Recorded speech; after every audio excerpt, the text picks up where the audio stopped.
My name is Bo Ransdell. I'm Jamie Sammons.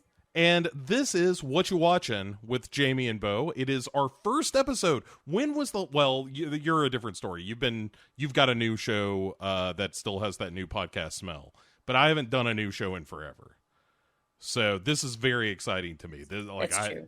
This is I don't know if mine even counts. Mine's just a revamping of... We basically took two shows that we used to do and smushed them together and made one big show. So it's kind of the same thing. It just has a different title. So I don't know. Like that still counts. Okay, fine, whatever. Because you still have your episode 1, you know. Well, that's true. That's true. And so that's why I'm so excited, because this is episode 1. Ooh. And it could be the only one. This is when is the last time you and I did a show together?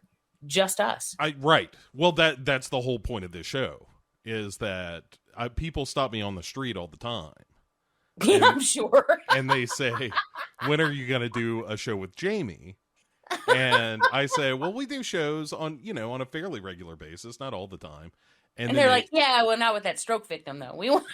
Yeah. Not with the weird sounding guy. And then they spit in my face, Jamie. What? Yes. Wow. Right in the face. And so really, this show is just to save myself the laundry bills. Oh yeah, because like you end up looking like, shit. It's so much better when I can finish a joke. When my brain works, you end up looking like guy who punches the. Go on. Punches the photographers and was married to Madonna. What's his name? Sean Penn. Yeah, you end up looking like Sean Penn after he walks through the prison in Bad Boys. See, this is what the people have come for. See, that was a really bad joke actually, it would have been a good joke if I could have pulled it off, but within a crazy, obscure reference that I know you got. Yeah. And I'm hoping our listeners get, because they're cool. So yeah. And like our demographic, the Venn diagram of people who enjoy our shenanigans and people who enjoy the Sean Penn classic Bad Boys is just one circle. It's a circle. Yeah. So the premise of this show is... Now you're getting all primacy and everything. I am. I'm a little primacy sometimes, especially in the fall. But I don't know what that means. I don't either. So the idea is that we're just going to talk about what we've been watching, and we're going to get through... like you and I both watch a bunch of movies on a regular basis, so we're going to get through as many movies as we can. That may just be one movie. It depends on how the conversation goes. So I am looking at my Letterboxd list, and I'm going to start around the 20th of last month, because that feels like if we're going to put this out at least monthly, it may be more than that, we'll see. But at least once a month, you're going to get the two of us talking about this. Also, I should point this out. The show's going to be an hour long. How do I know that? Because I'm cutting us off at an hour. I love that. I love it. That's my favorite part. Well, here's the... When I thought about... Weird, but... No. When I thought about us doing a show, I was like, here's the problem. Is that you wind us up. You plunk a nickel into these two knuckleheads, and we'll talk for hours. And it's been done. Yeah, right. Yes. There's historical evidence to prove this is correct. And so I thought, well, we'll just make it an hour, and come hell or high water, as I was telling you in the upfront, doesn't matter if we're in the middle of a sentence, an hour passes and the show's over. So, it mimics, Jamie, a little bit of the feeling of middle age, a feeling that death is always over your shoulder and that you gotta make the most of it. I am there for that. Also, cutting me off in the middle of a sentence, I do that to myself all the time anyway, so it's fine. People might not even notice. They'll hear outro music and they'll be like, oh, okay, no, that's legitimate. All right. Yeah, that's the end of the show, right? And it could be me too. I thought she just lost her thought again. Yeah, and I'm not pointing fingers at you. Like this isn't calling the kettle black. Like it could be me in the middle of a sentence too. Whenever an hour comes. So with that in mind, let's begin. And on the 21st of May, I watched Zack Snyder's Army of the Dead. Oh, okay. Did you see that movie? I did. I thought that was very long. It was very long. I will say, I think that he restrained himself a little bit when it came to the slow motion circly things that he likes to do, or the slow motion shots in general. There were some because you can't make a Yeah. movie without it, but Yeah. I don't think it was as bad as, say, the Snyder cut. I didn't watch that. It's okay. No, it's okay that you didn't watch it. It's like, Oh, okay. Yeah, I that was one of those. I was like, I don't need to watch this. I'm no, fine. it's fine. It's just he doesn't know how to end the movie is what the issue is. Like, he just keeps going, and it's like, oh, but here's another scene. Oh, but here's another scene. Oh, but here's another scene with characters that and like, what the fuck are you doing, man? Like, just stop the movie. But anyway, sorry, Army of the Dead. Yeah, I would argue that he doesn't know how to beginning and middle a movie sometimes either.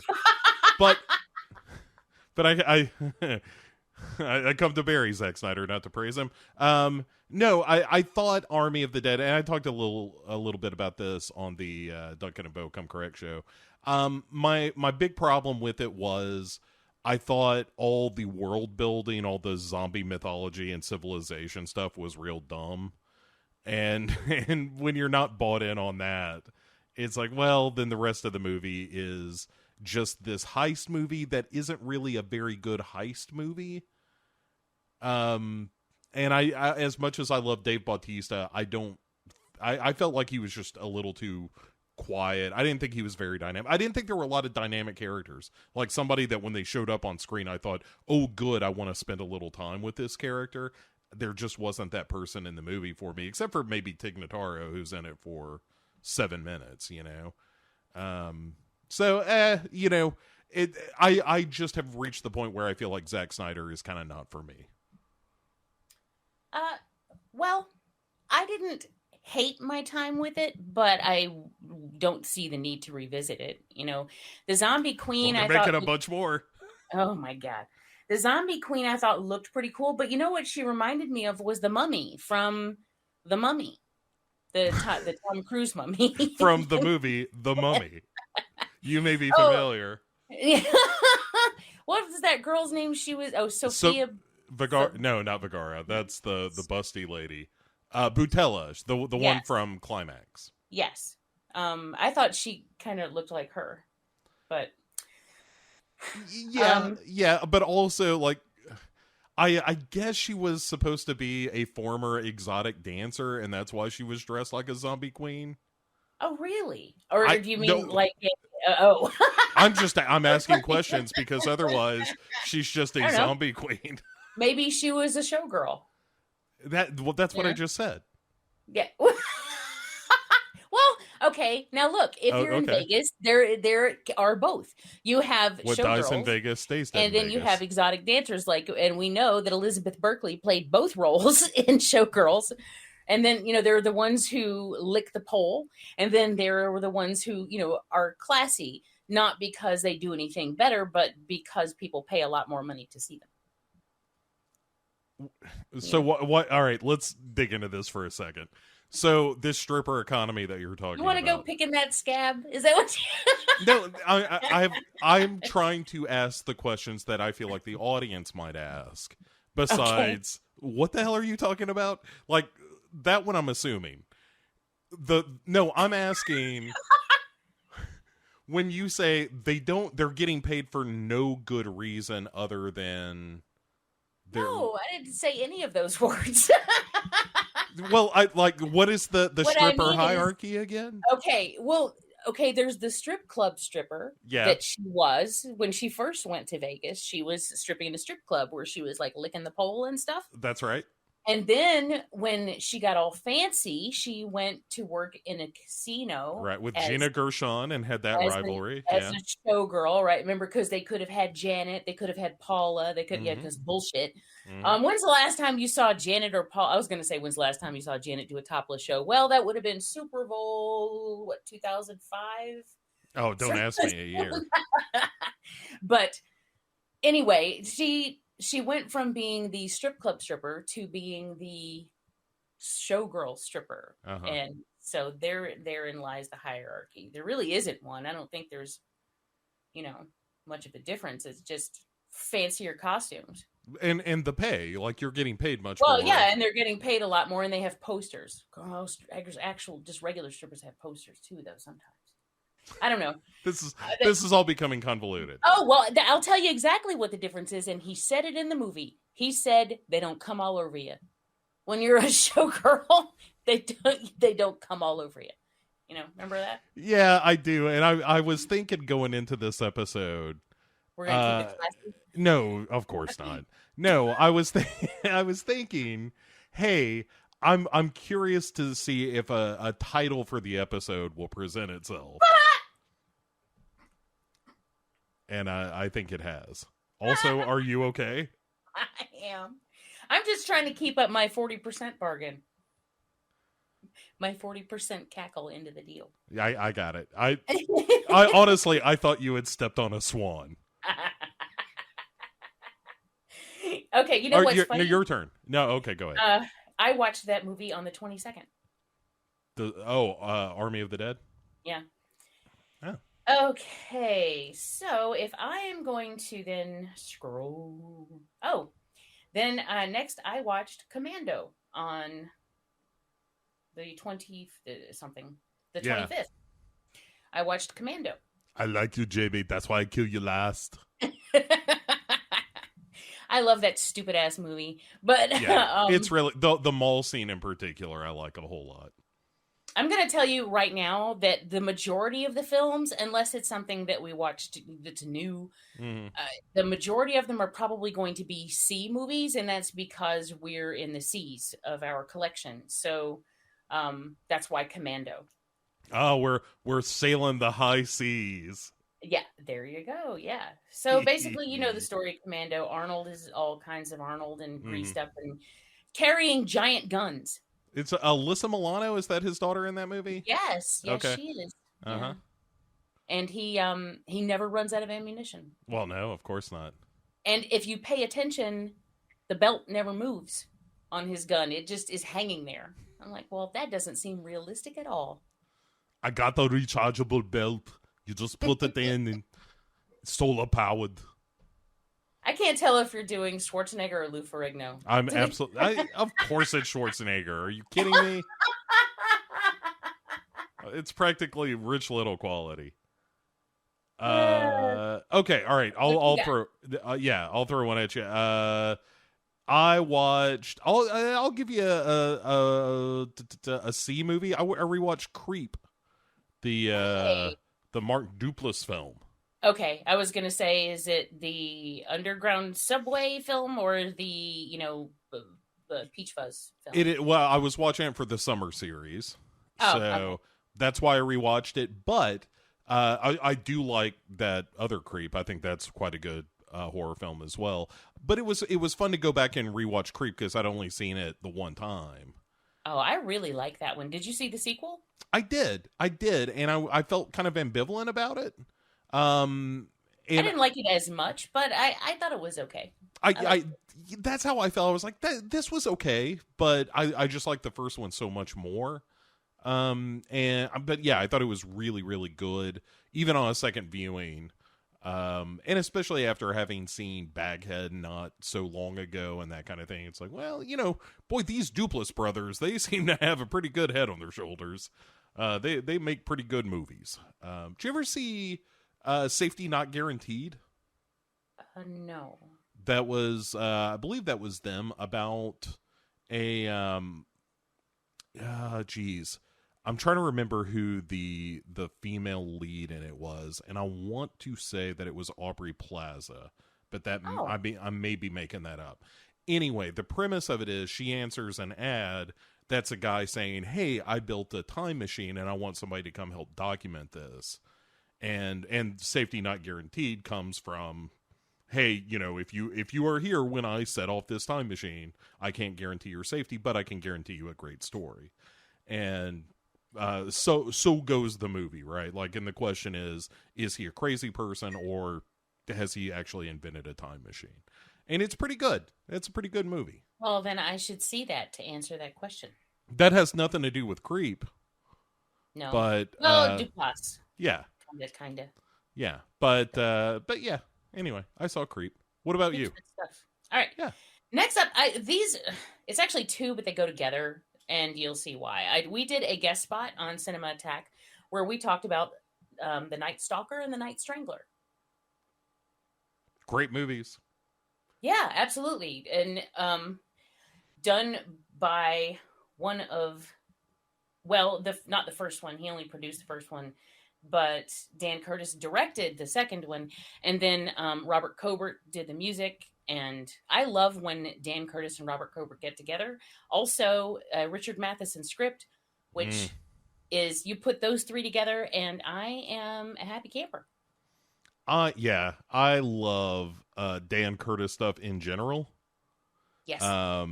I like that Jack Palance Dracula he did. Yes, I do too. And do you know, I recently watched that. Oh, I got it for Christmas, not this past year, but the year before. And that's the first time I had seen it in decades. But I remember I used to watch it because it came on TV all the time. It was a TV movie. And when I was a kid, I used to watch it all the time. And then I never saw it for a very long time, and no one knew what I was talking about. And every time I would bring up Jack Palance, people would think I was, they're like, no, you're thinking of Ripley's Believe It or Not. I'm like, how is that a Dracula movie? No, I'm not. Or they'd go, oh, no, that's the guy from, that Billy Crystal Cowboy movie. Yeah. I'm going to bite your neck, believe it or not. And he used to freak me out doing that show, by the way. His delivery Mm-hmm. was so just sinister. But that's why I liked him as Dracula, because I think he has that delivery. He used the same delivery, and I like him. That's a movie that no one ever talks about, and I kind of feel like a lot of people haven't seen it. But yeah, hey, episode 1 of What You Watching, front and center, Dan Curtis Dracula. yes, sir. That's the kind of fan service you're going to get. I am A-okay with anything Dan Curtis, so Yeah. And I wish there were sort of the modern equivalent of the Night Stalker series. I guess the closest we got, X-Files to some X-Files, degree. yeah. Well, which was inspired by that's what Chris Husitz said. The X-Files creator. What's his name? Chris Husitz, yeah. Yeah. He said that it was inspired by those tapes. I was also I was thinking the Norless tapes popped into my head while I was talking about that for some reason, which was another movie that was very similar to that. I think they were kind of trying to keep that going in a different way. Then, of course, the Night Stalker turned into a television series, and then they did a remake of that in I want to say it was the 90s, which I didn't even know about. And I vaguely remember this. Who played Kolchak? Do you remember? I'll look it up. No, because I didn't know it existed until we were doing that show. And I think Brian brought it up. And I was like, what the hell? I've never heard of that. And he's like, it's okay. You didn't miss anything. I'll fact check. But yeah, the original Night Stalker and Night Strangler are a fantastic time. If you've never seen it. So Stuart Townsend played Carl Kolchak. Oh, okay. And it was created by, why do I know this guy the guy's name? Frank Spotnitz, who did let's see what he wrote. Oh, he wrote a bunch of X-Files stuff and Lone Gunman stuff. That all makes sense. Millennium. Yeah, that all adds up. Yeah, those are great though. If people listening have never seen the original Night Stalker and Night Strangler, they're readily available and you oughta. Those are real good. And yeah, they're really good. And don't let it throw you that they're old or whatever, because honestly, I think they're particularly brutal to be. I mean, it's not like overly gory or anything, but they don't really hold anything back for them to have been TV movies, and like early 70s TV movies. And they're kind of scary. Yeah, I think they're totally worth your time. yeah, absolutely. Hey, speaking of worth your time, Jamie, have you Mhm. seen The Promising Young Woman? Oh my God, no! And I keep getting people, particularly Lacey, is bugging Mm-hmm. me about it constantly, and I want to because I've heard nothing bad. No, I haven't heard nothing bad. You're not going to tell me anything bad, are you? No, it's great. You Okay. you absolutely ought to see it. It is. I don't think it's a horror movie, and I usually don't care about those distinctions. But this is one of those cases where I'm like, I don't know that this is a horror film. It's more of like a Heather's almost in terms of Okay. like tone Hmm. and even somewhat the subject matter.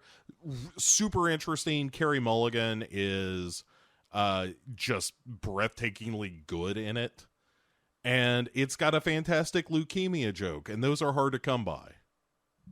That is not something you see every day. Yeah.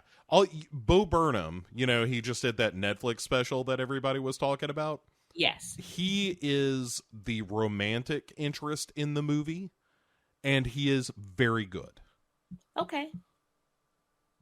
So Well, if it has been on my list. I keep having my issue is we keep having stuff pop up that I have to watch. mhm. So I haven't had the chance to go back and actually dig into it, but I'm gonna. Yeah, you totally should. It's not a terribly long film if memory serves. I feel like it's like an hour 40, hour 50, something like that. Doesn't crest 2 hours, and boy, it flies by. It's one of those movies that's just real peppy. It's got a lot of story to tell, and just when you think like, oh, okay, I think I see where all this is headed, then you get a really fun left turn, and just a tremendous film. So I won't say anything more about it other than you should see it, and when you finally see it, we'll talk more about it. But I wouldn't spoil the experience. I'd feel terrible about that. It's a wonderful cinematic trip. Cool. Was that your turn, or were you just bringing that up? No, that was my turn. Okay. Okay. For my next one, I'm gonna do an impression. You got to do an impression that was Uh, actually not that bad, I but I didn't get to do an impression. I gave an impression to the audience. okay. Well, then I'm going to. Mine is just I get to do one because this isn't giving anything to anybody. But I'm Okay. going to do this impression, and you're going to tell me what I watched. Okay. All right. Here we go. I'm doing that Ed Norton fingers before I play the piano bit over here. Gotcha. All right. Also a timely reference. Well done. Yeah. Yeah, people are like, Ed Norton the Hulk? Norton, get to the Okay. impression. All right. Stop eating my sesame cake. Oh, oh crap. That's gotta. It's the Dracula, right? What? No. What is it? It's Delroy Lindo from Congo. Oh shit! I was thinking it was from one of those Warhol movies. That was Udo Oh Kier. no, that's the blood of these whores is killing me. Yeah, I thought maybe that was in the dinner scene as well. I don't know that I've seen Congo enough to know individual lines from it. I wasn't one and done with Congo. I saw it twice, but that's all. And it's been years. But I don't. have an unnatural love for that film. I love it. I What do. I get What's the name of the monkey?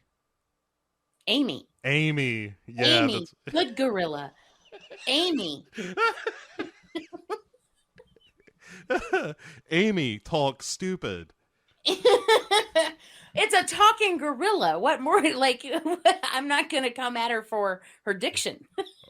That's where you and I differ. I demand a certain amount of etiquette and eloquence for my primates. Does that include humans? Yeah, especially humans. Amy not understand clauses. Peter. Amy, good gorilla. I all right, so that's got a number of Amy. things. Raindrop juice. A raindrop drink. And that's a martini in gorilla. I don't know why.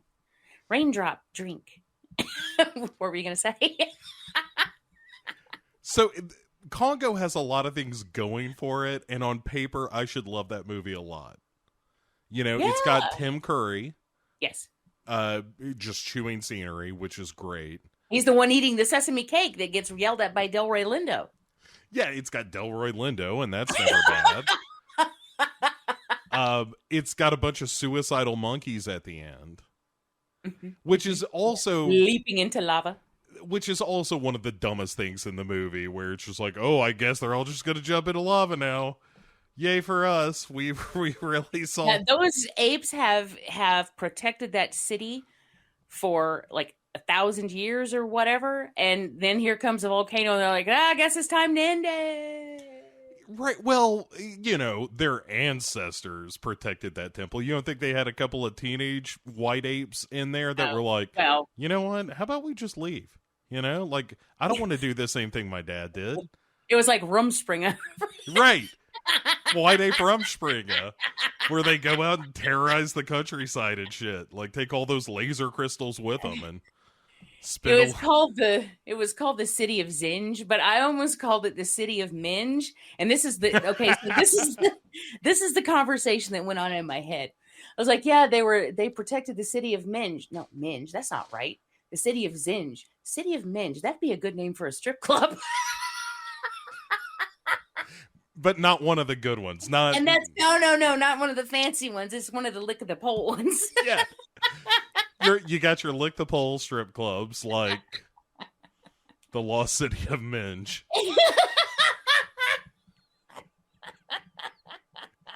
Then you got your more upscale places.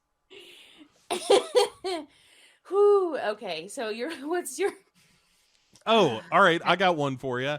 On May 27th, the Bee Gees' How Can You Mend a Broken Heart, which is a documentary all about the Bee Gees. Oh, it's so good, Jamie.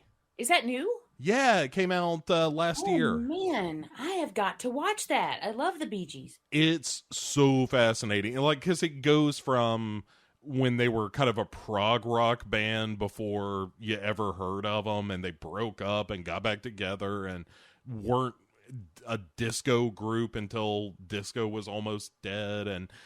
But here's the thing that makes it wonderful. And also, like, you're just bring a box of Kleenexes with you, Jamie. Because it's all told from the point of view of Barry Gibb. He's one of the primary people interviewed, because Maurice, who they insist on referring to as Morris because he's Australian, and that's not how that's supposed to sound, but that's what they call him. The British do it too. And I'm like, well, every time I watch The Conjuring 2, that one guy, his name is Morris. And I'm like, your name is Maurice. Yeah. Yeah. I mean, the Steve Miller Band taught me that. They didn't say some people call me Morris. Anyway, but Morris Gibb and Robin Gibb obviously are gone now. Yes. And so, very sadly. And so it's a lot of Barry Gibb kind of telling this story. And at the, this is no spoiler or anything to say that they're dead. But at the end of it, he's kind of reflecting about that. And he says, I would give up every number one hit just to have him back. And it's such a sweet moment. And like, he's the last, and he says, this is my version of this story, and it's the only one that can be told anymore, because the only other two people who knew the story are gone. But they would have told you a different story because it would have been theirs. And it's a really like touching, often kind of melancholy documentary, but also such a great celebration of how, when disco died and the Bee Gees just became a punchline, they pivoted into songwriting and wrote some of the most famous songs you ever heard, well after you forgot that the Bee Gees existed. And it's so good. And especially if you love some of the Bee Gees music, as I do. And I know you do, Jamie. I do. And it's great. They go into, some of the process of like, oh, here's how, Staying Alive came to be and that kind of thing. But Night fever, night fever. I don't think I'm as high as he was. No, no. And I don't mean from the smoking. I mean from I mean my voice. Yeah, he has a really interesting falsetto. And not just because of how high he can get, although that's really good too, but there's that, that little trimmer that he has to his voice. How can you mend a broken heart? Oh God, I love that song. How do you stop the rain from falling down? Anyway, fantastic. I love the Bee Gees. As I've said, I think that I've Got to Get a Message to You is one of the best songs ever. And what's the name of the doc? The name of the documentary is How Can You Mend a Broken Heart? Oh my God, you're gonna make me cry just from the title. Yeah, I know. Oh. It's so good. Well, yeah. Thank you for that, because I wasn't aware of it. So Hey, that's it was also informative. Yes, edutainment is what we've always strove for. Stroved. Abdominal, abominable. All of those things. That's we did the it. abdominal snowman. Okay, sorry. What? Give me a movie. What you watched? Soul Survivor from 1984. Is that the one with Eliza Dushku? No, that's like from the 90s. Okay, sorry. This is this is the one where the woman. It's interesting because it's kind of a cross between like Final Destination and something else. I don't remember what I said at the time, but I feel like I've seen this, but it feels like one of those movies that didn't necessarily stick out. Well, and it's sad that it didn't. And as a matter of fact, it has not gotten a really good Blu-ray release or a DVD. I think there was like a DVD release and it's out of print, so it's crazy, stupid, expensive. Andrew Hoekstra found a VHS copy of it and sent it to me years ago, which, hi Andrew, very grateful for that. And that's how I've been watching it. But then Brian tracked down this weird, like obscure Spanish version of it that happened to be region free. And so we watched that the other day. But was it called English. Los Soul Survivors? No, it actually, like, hang on, is shoot, that's the English. There was the Spanish name is there, and I can't remember what it was because I'm Jamie. But Donde está Los Soul anyway, Survivors? this woman who's a producer, she's on a plane, and the plane crashes. She's the only one that survives, and then after she gets out of the hospital, she keeps seeing dead people, but dead people are actually, and it doesn't matter how they died. These aren't the people from the plane crash. They're just anybody who's dead will come up and they're trying to kill her. And it's actually very interesting because they talk about soul survivor syndrome and the fact that the majority of people who are the lone survivors of tragedies end up dying within the next 2 years. And they assume that it's, the assumption is that it's, suicide, that they feel so guilty about it that they, walk into traffic or drown themselves or whatever, however people are dying. Yeah.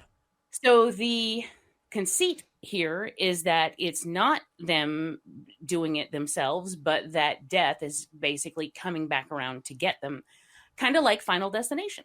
Tony Todd shows up and is like, hey, you guys were supposed to die in that crash. But the cool thing about it is that not only does it take them, it'll take anyone who gets in its way, anyone who knows about it. So that's why it's been able to keep this facade, and by it I mean death, has been able to keep this facade that these soul survivors are killing themselves, is because anyone who knows about it or finds out about it, they also come after them. God, so it's like the Grim Reaper is part of the mafia or something. Yes, yeah, he's putting hits out, and it's not bad. I mean, I think it's really good. It's a movie that no one ever talks about, but I think it definitely deserves to be seen. So if you can track down a copy of it, I want to say at one point it was even on YouTube. I don't know if it still is, but how are the kills in it? Are the kills good? I mean, not bad, not great. Like one girl gets one girl gets drowned, so it's not like overly gory or anything, but the ending I can't spoil it because the ending is really good. And it's just, I've seen the movie a bunch, but every time it comes around and I'm like, oh, here it comes, because I just think it's a very clever ending. And I don't know. I just recommend that you watch it. And if you do get a chance to track it down and watch it, then people are going to think their audio was fucked up. They're going to be like, oh no, what happened to my download? Bitty. So I looked it up and all I found was the one with the Eliza Dushku and Wes Bentley. Okay. But it's not streaming anywhere or nothing. This is just Soul Survivor. I think that one's actually called Soul Survivors. Absolutely. Yes, you are 100% correct about that. Well, shit. But that's the trouble, is that it has never gotten a really good release, and that's so sad because it's been forgotten, and it shouldn't be. So, I'm just trying to... Is that... No, not from 2004. And it's from what year? Because there's 1984. 1984. That's crazy. There's Soul Survivor from 1995 about a young black man struggling to find a job in Canada. Are you sure that's not it? And I am quite sure. The reason I discovered this film was because of the summer series in the 80s. I'm not spelling it correctly. I'm spelling it like soul, like like soul. like the Elijah Dushku spelling. Yes, it's soul as in lone. Yeah, the Elijah Dushku spelling. That was if Jimmy Cagney were to do a movie review. Listen, coppers, you got to see Soul Survivor. See. It's a good movie, see? You'll confuse it with Final Destination, but that's all wrong. I was at the top of the world, mama. Or whatever he says at the end of that movie. Import from Germany, ma. All right. Soul Survivor, still not available streaming anywhere, but at least we have the proper spelling now. Well, phooey. Yeah, sorry. I'm going to make it my business that you get to watch that movie. I'm very curious. Maybe I never have seen it. I felt like I had, but I could be totally wrong. These days, I remember all kinds of shit that's not true. I would have told you that I worked as a lumberjack for a summer in Saskatchewan. Turns out not true. I dressed up as a lumberjack once in high school. Also not true. No, that is true. We had International Day as part of Spirit Week. Wait, how is a lumberjack international? I was Canadian. I mean, I suppose on a technicality you get that, but why not a Mountie? Because I didn't have a Mountie costume, but I did have a flannel shirt and a toboggan, and I put my hair in braids, and I went as a Canadian. This is a real feet up approach to capturing the international flavor of the Canadians, I feel. Well, I figured people are going to dress up as people from all over the world. No one is going to go as a Canadian. Were you right? Were you the only one lazy enough to do that? I was the only Canadian. The only Canadian, the Jamie Salmon story. North to danger. So, I like the fact that you just had the bold move of, how about just shit in my closet? What are you? I don't know, Canadian? Like, you took the same approach in that classroom that they advise tourists to use in Europe. Like, just you don't have to change anything. Just cover up the flag and say you're Canadian. Right, and you can get away with it if you wear a flannel shirt and a toboggan and put your hair in braids. I think you could have stopped at the toboggan. You know who I looked like now that I think back? Although, God, I hope I didn't look exactly like her, but it reminds me of the sister from Motel Hell. That's pretty good. Was that movie shot in Canada? That way you could have a B-side, like I'm a lumberjack. I don't think that's gonna fly. All right, I'm the sister from Motel Hell. I love how you were like, I was a lumberjack at International Day, and you're like, and what makes a lumberjack international? Yeah, it's Like, because I was Canadian. right. That's a real circular logic. I'm a lumberjack because I'm Canadian. Why is a lumberjack Canadian? Because I'm a Canadian lumberjack. Right. All right. Actually, well, some people referred to me as a longshoreman, so I guess it could have gone either way.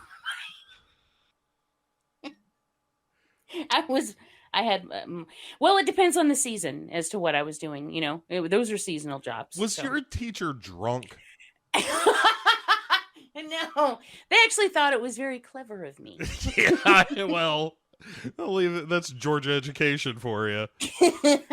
Oh, you wore shoes today and everything. You are international. Oh, yeah, that's so great coming from Mr. Tennessee. Hey, we have shoes. We just passed lots of anti-trans legislation.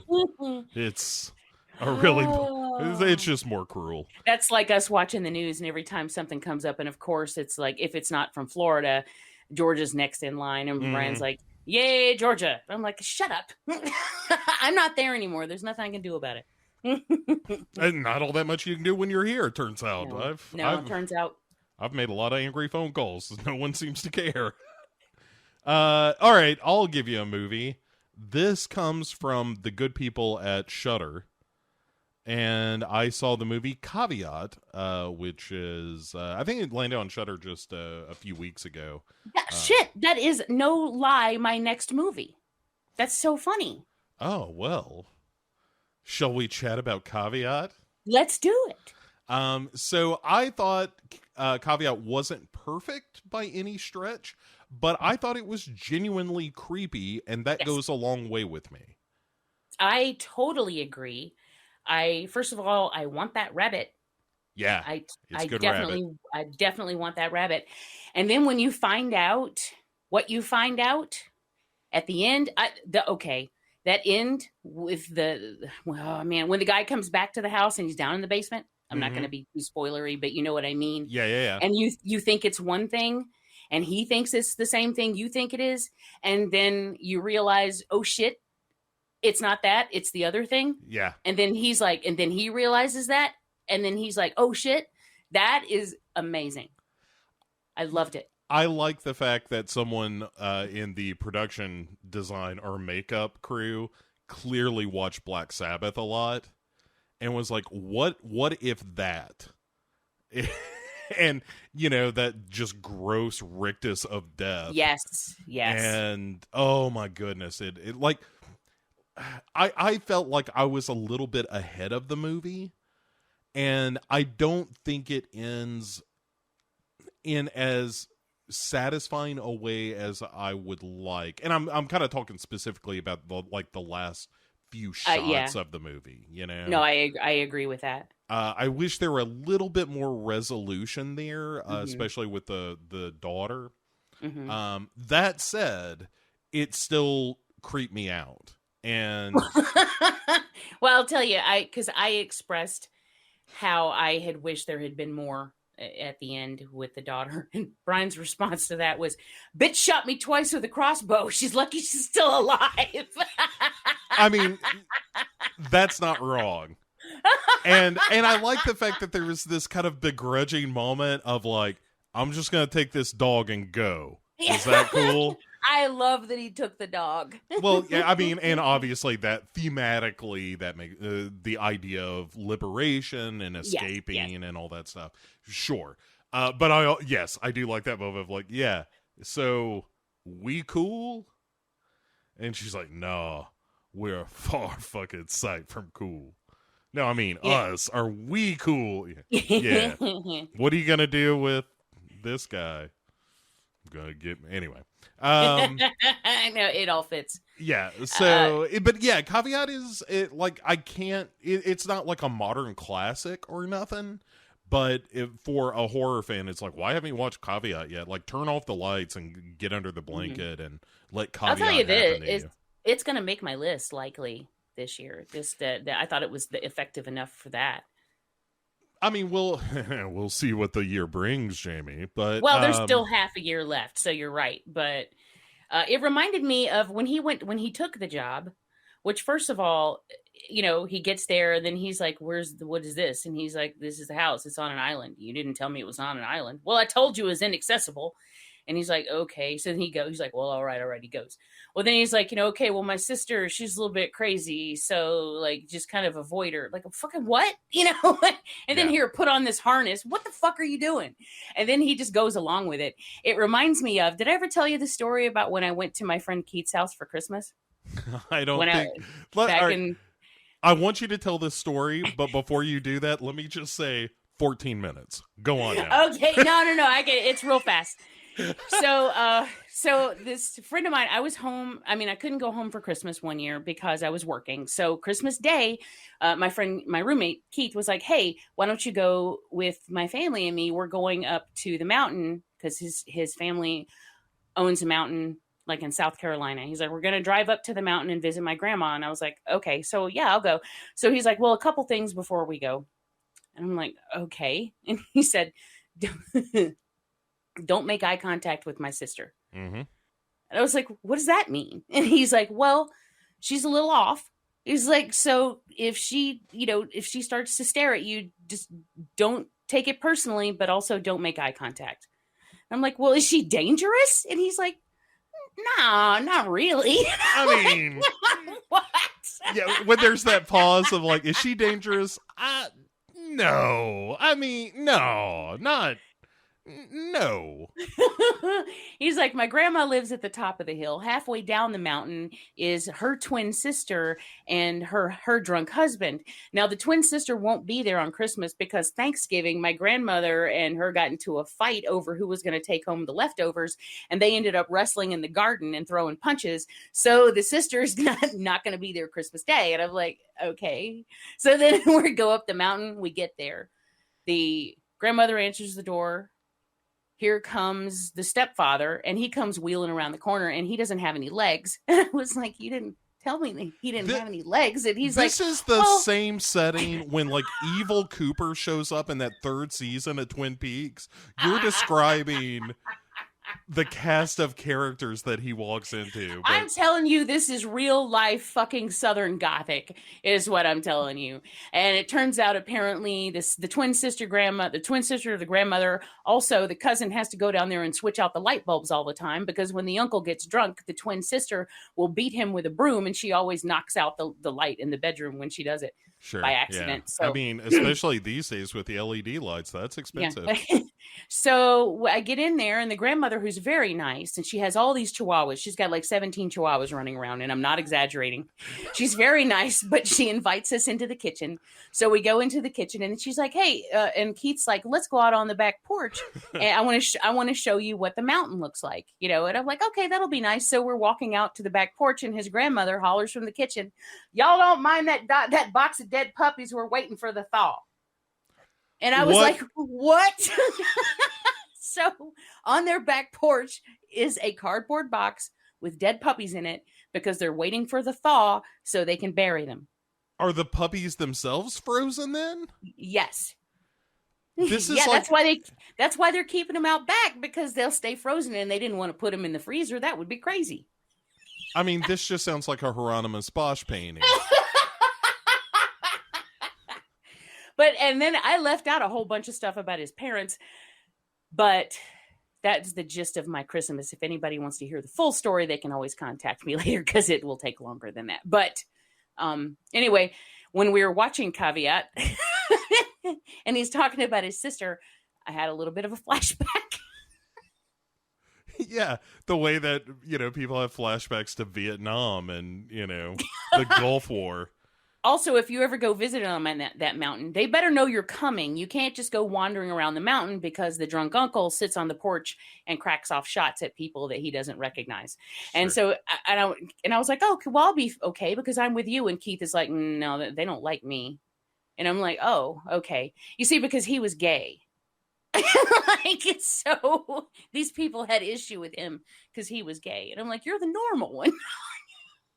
I mean, this just sounds like the It's based the on a fucking true story of Wrong it's the Turn. Flannery O'Connor story is Yeah. what it is, but it all happened. So there's that. I can't believe I never told you that story. I can't believe either. Or but you might have somewhere in the dim past, but I do not remember. I don't remember the box of frozen puppies. I feel like that's something I would have remembered. All you have to do now, if you need to remind me of this story, just say it's the grandma with the dead puppies on the porch, and I'll have immediate recall of this moment. Seems legit. What else have you been watching? We watched Hunter x Hunter. Did you see that? Oh, I love Hunter x Hunter. Yeah, that was good stuff. And do you know I didn't even recognize Skeet the Ulrich? two guys. No. It's one of them.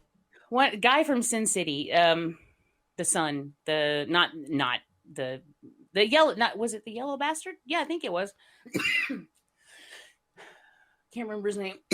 I'll look this up as you but also work your way through tuberculosis. Ethan Embry played the husband, I think. Yeah. And I didn't recognize him either. And then after I saw the credits and I realized who it was, then I was like, oh, I can see it now. But all through the movie, not a clue.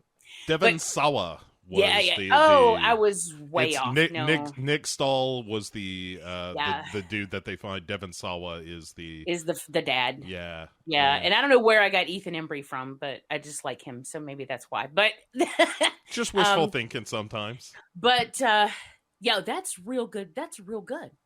Yeah. The real star of that movie is Camille Sullivan, who she is badass. Plays the wife Anne in the movie. Yeah, that's a really interesting movie about the idea of, like, what if the life that you wanted to build, the world's moved on past that and you just can't do it. And, what that does to your family as you try to pursue it and that kind of thing. But then it just gets raw. And by the end of that movie, man, the end of that is fucking hardcore. It is a metal moment, the end of Hunter x Hunter. Yeah, it is. And her slow walk back from the shed to the porch, and she just tosses the face at him, and I'm just like, oh, shit. Yeah. But then I was like, what do you think is going to happen to that woman? Like, first of all, I don't know if she'll ever get out of an asylum because she's probably fucked. But I don't... That's the kind of thing where it's that real fuzzy line where I think morally, like, nobody's going to blame her for what she did. But then legally, she's in a spot of trouble. The Duke boys are in a mess of trouble. I think you're right. I think she's going to spend a little time away getting her shit together again. But yeah, I mean, I don't know that there's a court that would convict her of anything given the extenuating circumstances and all. And it was was it premeditated? To some extent, sure, but all within the space of, a few hours. But she took a little time. At any rate, yeah, Hunter x Hunter's great. That was on my list last year. That was in my top 10. It would really have if I didn't do a list last year.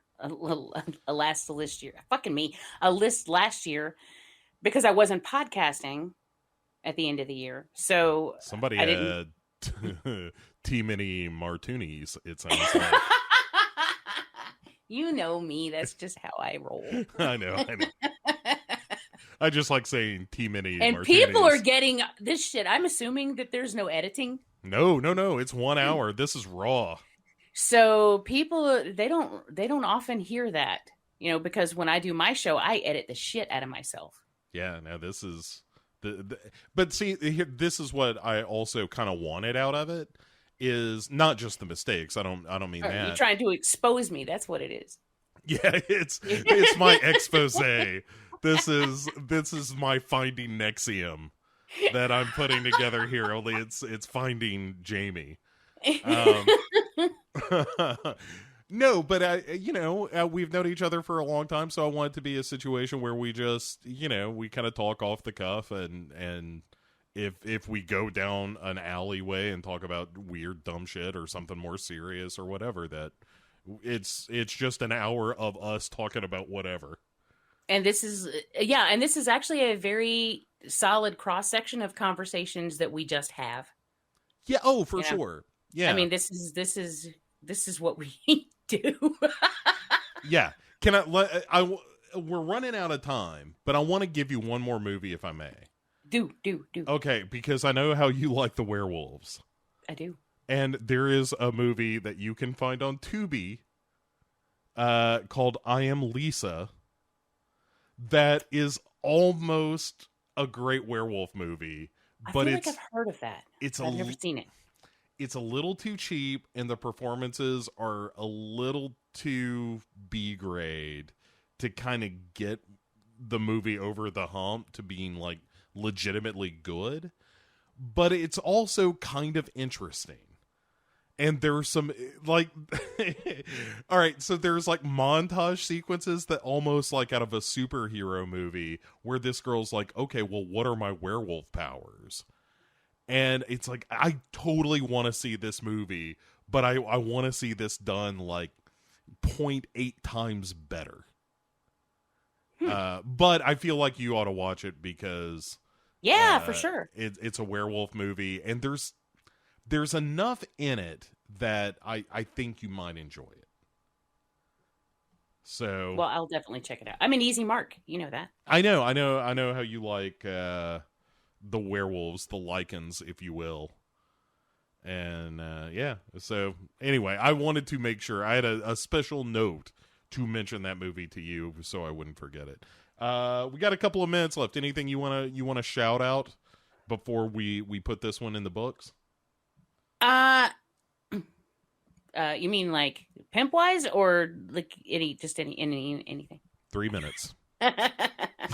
One, I wanted to make sure to mention that I watched Winter Beast, and I was all wrong about that all those years when I did. Yes. I thought you were talking about Snow Beast for some stupid ass reason. Well, we got Winter Beast on Blu-ray for review, and I was like, "Holy shit, this is the best thing I've ever seen in my life."